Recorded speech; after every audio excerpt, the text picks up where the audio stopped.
Klase-klaseng mga pabutong ipabaligya sa mga non-designated areas na sakmit sa Lapu-Lapu City Police kagahapon. Ani ang report.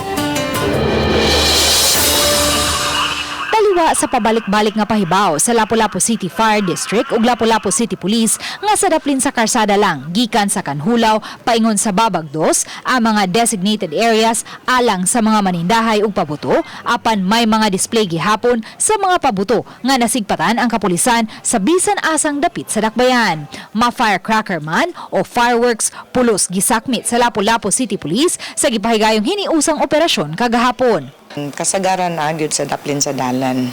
Okay, labi na gabi 31 na. So kung hapit na siya gabi ang mga tao mamalit na gyud siya sa mga pabuto. Suka Disyembre 24, mukapi na sa 100,000 pesos nga balor sa pabuto ang nasakmit. Lakip na niini ang mga gidiling pabuto sama sa dalugdog. Doon ay directive ang ato ang regional director nga pwede siya ato ang i-dispose through synchronized siya sa regional office. Malinaw ra hinuon ang kasaulugan sa bagong tuig sa dakbayan sa Lapu-Lapu ug way natalang insidente sa indiscriminate firing. Uban ni June Solon, Luan Merondina, Balitang Besda.